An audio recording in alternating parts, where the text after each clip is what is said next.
नमस्कार दोस्तों, स्वागत है आपका आज के मुख्य समाचारों में। दोस्तों यहां पर आपको देखने को मिलेंगी सुबह से लेकर शाम तक की तमाम बड़ी खबरें, मुख्य समाचार, ब्रेकिंग न्यूज अपडेट्स के रूप में। तो दोस्तों आप सभी लोगों से रिक्वेस्ट है इस वीडियो को ज्यादा से ज्यादा लाइक और शेयर करें। तो दोस्तों सीधे चलते हैं आज की पहली बड़ी खबर की ओर। किसान आंदोलन, हजारों किसानों का दिल्ली की तरफ कूच, पुलिस है अलर्ट पर। जी हां दोस्तों, राजधानी के बॉर्डर पर किसान धरने पर बैठे हैं और इसके समर्थन में हजारों की संख्या में किसान पानीपत से दिल्ली की तरफ बढ़ गए हैं। किसान नेता गुरनाम सिंह ने किसानों से 10 जून को दिल्ली चलो का आह्वान किया था, जिसके बाद दिल्ली पुलिस को इंटेलिजेंस इनपुट मिला कि किसान दिल्ली में भी घुसने की कोशिश कर सकते हैं। लिहाजा पुलिस ने अपनी फोर्स को किसी भी स्थिति से निपटने के लिए अलर्ट रहने को बोला है। दिल्ली पुलिस के सूत्रों के मुताबिक किसानों ने एक कॉल किया था कि वो 10 जून को दिल्ली के सिंघू बॉर्डर पर पहुंचेंगे और महीनों से चले आ रहे किसान आंदोलन का हिस्सा बनेंगे। किसानों के द्वारा जब भी दिल्ली की तरफ कुछ करने का आह्वान किया जाता है, एहतियात के तौर पर पुलिस को अलर्ट कर दिया जाता है, क्योंकि पुलिस अभी तक 26 जनवरी की हिंसा नहीं भूली है। इसके बाद दोस्तों अगली बड़ी खबर, कोरोना टीकाकरण, फाइजर को जल्द मिलेगी मंजूरी, अगस्त में हो सकती है वैक्सीन की डिलीवरी।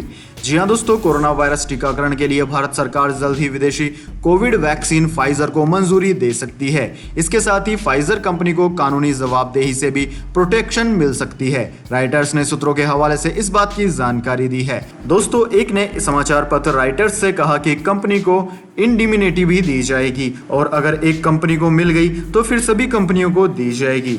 भारत ने फाइजर, मॉडर्ना और जॉनसन एंड जॉनसन को अप्रैल महीने में वैक्सीन निर्माण के लिए न्योता दिया था। हालांकि केंद्र सरकार और कंपनियों के बीच कोई समझौता अभी तक नहीं हो पाया है।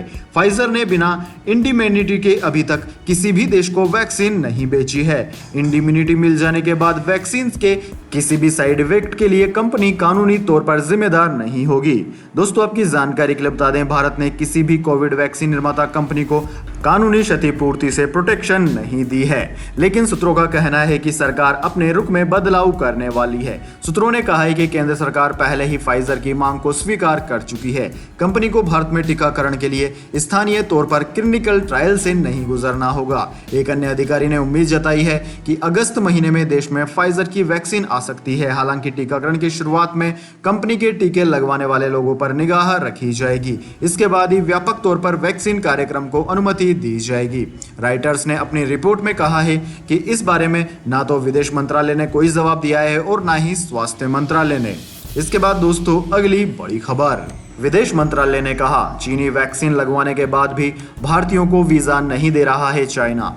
जी हां दोस्तों, भारतीय विदेश मंत्रालय यानी कि मिनिस्ट्री ऑफ एक्सटर्नल अफेयर्स ने जानकारी दी है कि कुछ भारतीयों ने चीन जाने के लिए चीनी वैक्सीन लगवाई है। विदेश मंत्रालय ने कहा है कि नवंबर 2020 से भारतीय नागरिक चीन नहीं जा पाए हैं। मंत्रालय ने यह भी कहा कि मार्च में चीनी दूतावास ने चीनी वैक्सीन लगवाने वाले लोगों को वीजा देने की बात कही थी।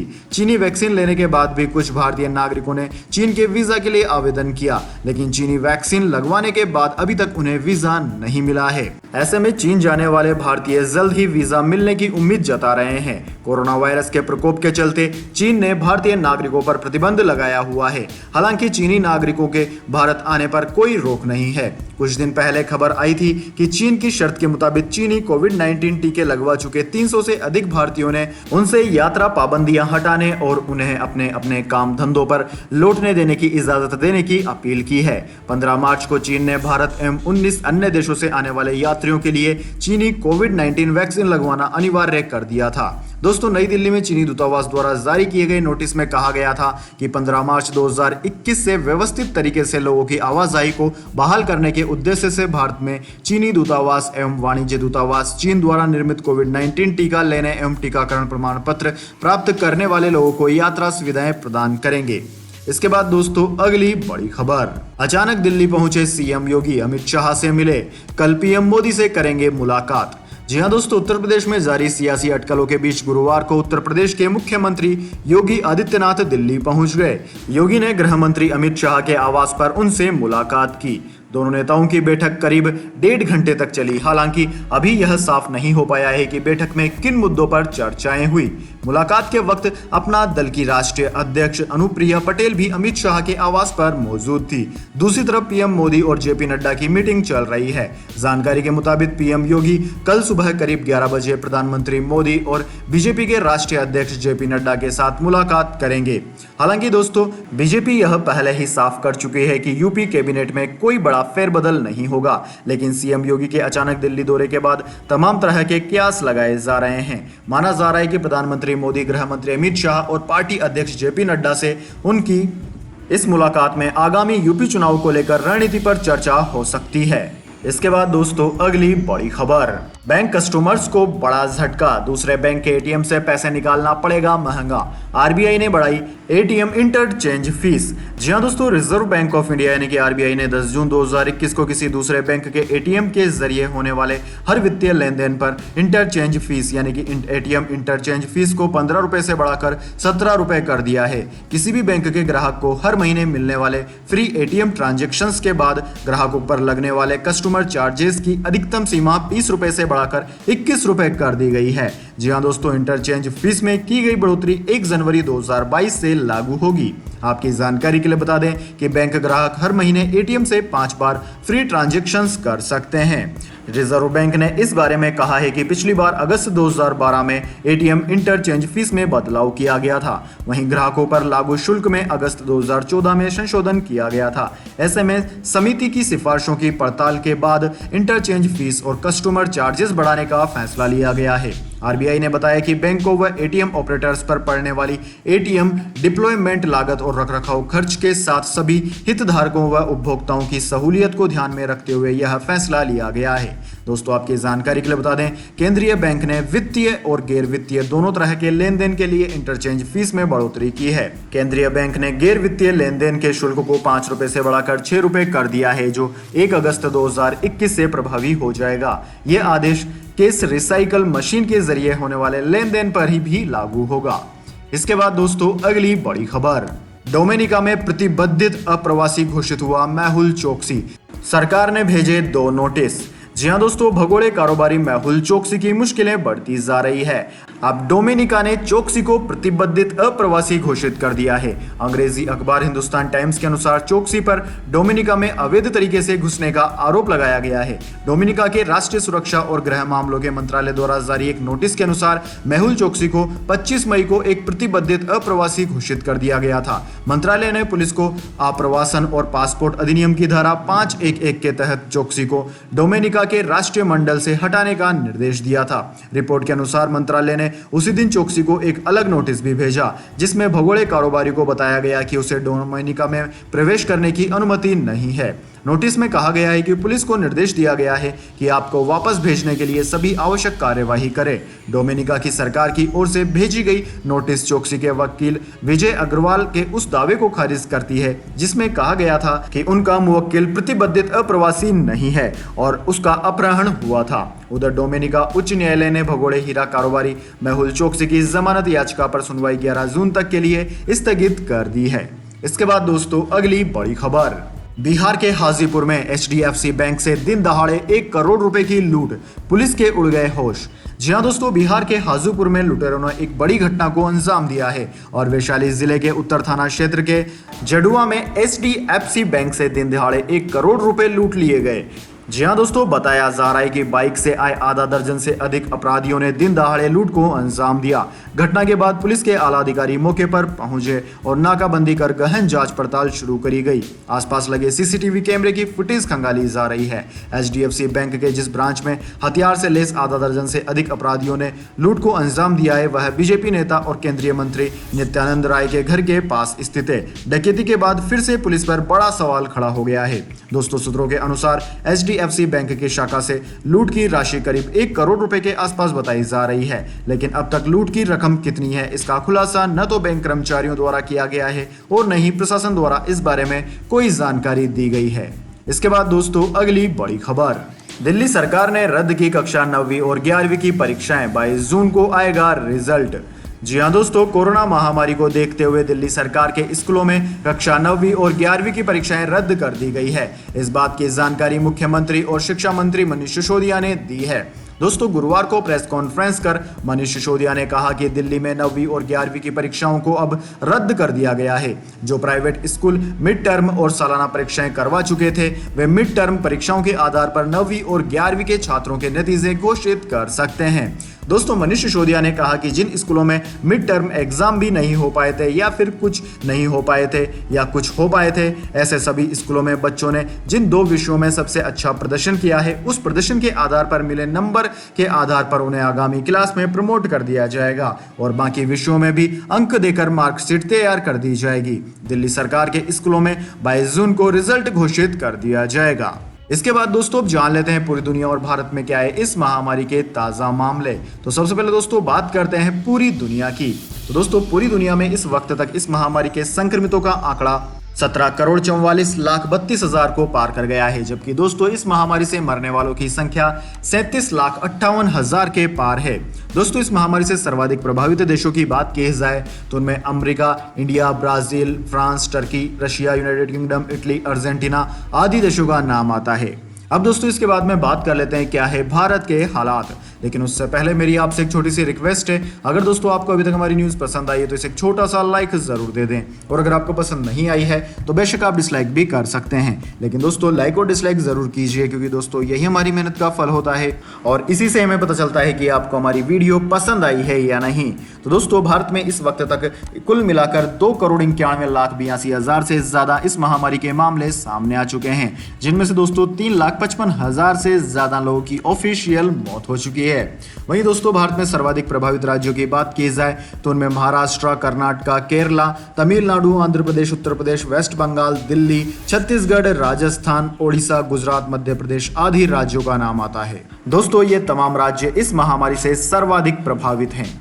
इसके बाद दोस्तों अगली बड़ी खबर, सागर धनक्कड़ हत्या मामला सवालों के घेरे में, लोकल पुलिस की जांच, नहीं की थी सुशील कुमार से पूछताछ। जी हां दोस्तों, जूनियर पहलवान सागर धनक्कड़ हत्याकांड मामले में दिल्ली पुलिस की क्राइम ब्रांच ने लोकल पुलिस की जांच पर सवाल उठाए हैं। मामले की जांच कर रही क्राइम ब्रांच ने मॉडल टाउन थाने के उन तमाम पुलिस वालों से पूछताछ की जो घटना के बाद छत्रसाल स्टेडियम में पहुंचे थे। दिल्ली पुलिस की क्राइम ब्रांच की टीम मॉडल टाउन थाने की पुलिस की पूछताछ से संतुष्ट नहीं है, इसलिए दिल्ली के नॉर्थ वेस्ट जिले के मॉडल टाउन थाने की पुलिस से क्राइम ब्रांच दोबारा पूछताछ करेगी। इस मामले में सबसे बड़ा सवाल यह है कि घटना वाली रात यानी कि 4 मई को सागर धनक्कड़ की पिटाई और अस्पताल से मौत हो जाने तक सुशील कुमार छत्रसाल स्टेडियम के अपने घर में मौजूद था, तो लोकल पुलिस ने उससे पूछताछ क्यों नहीं की?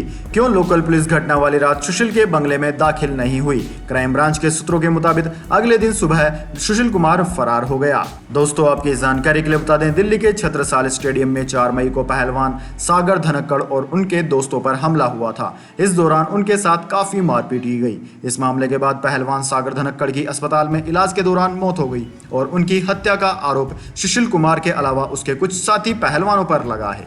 इसके बाद दोस्तों अगली बड़ी खबर, अब किसी भी डिस्ट्रीब्यूटर से गैस रिफिल करवा सकेंगे ग्राहक। चंडीगढ़ और रांची समेत 5 शहरों में शुरू हुआ पायलट प्रोजेक्ट।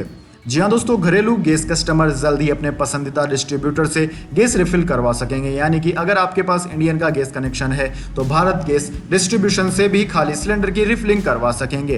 पेट्रोलियम और प्राकृतिक गैस मंत्रालय जल्द इस योजना को चंडीगढ़, कोयम्बटूर, गुड़गांव, पुणे और रांची में पायलट प्रोजेक्ट के रूप में लॉन्च करने वाला है। इन शहरों में योजना के सफल रहने के बाद इसे देश के दूसरे शहरों में भी लागू कर दिया जाएगा। मोबाइल ऐप या कस्टमर पोर्टल के माध्यम से एलपीजी रिफिल की बुकिंग करते समय ग्राहकों को इसका विकल्प मिलेगा। इसमें डिस्ट्रीब्यूटर्स की रेटिंग भी दिखाई देगी। ग्राहक एलपीजी रिफिल की डिलीवरी लेने के लिए अपने एरिया के किसी भी डिस्ट्रीब्यूटर को चुन सकते हैं।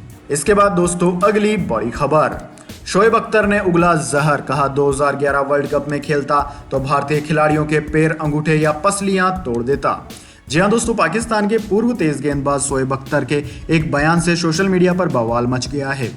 शोएब अख्तर सोशल मीडिया पर काफी एक्टिव रहते हैं। इस बार उन्होंने अपनी इंस्टाग्राम स्टोरी पर अपने फैंस के सवालों के जवाब दिए। एक फैन के सवाल पर शोएब अख्तर ने ऐसा जवाब दिया जो किसी भी भारतीय फैन को पसंद नहीं आएगा। दरअसल दोस्तों, शोएब अख्तर से इंस्टाग्राम पर एक फैन ने सवाल किया कि अगर आप मोहाली में भारत के खिलाफ 2011 वर्ल्ड कप का सेमीफाइनल मैच खेलते तो क्या ऐसा कोई चांस था कि आप 101 161.3 किमी प्रति घंटे से फेंकी गई अपनी सबसे तेज गेंद का रिकॉर्ड तोड़ डालते। शोएब अख्तर ने इस सवाल का जवाब देते हुए कहा कि मैं कुछ खिलाड़ियों के पैर, अंगूठे या पसलियां जरूर तोड़ डालता अगर 161.3 वाला रिकॉर्ड नहीं भी तोड़ पाता तो। दोस्तों आपकी जानकारी के लिए बता दें 2011 वर्ल्ड कप का सेमीफाइनल भारत और पाकिस्तान के बीच माहौली में खेला गया था, जिसमें टीम इंडिया ने पाकिस्तान को 29 रनों से मात दी थी। उस मैच में सचिन तेंदुलकर ने 85 रनों की पारी खेली थी और मैन ऑफ द मैच चुने गए थे। इसके बाद दोस्तों अगली बड़ी खबर, मौसम समाचार वेदर अपडेट। बिहार में अगले 48 घंटे में दस्तक देगा मानसून।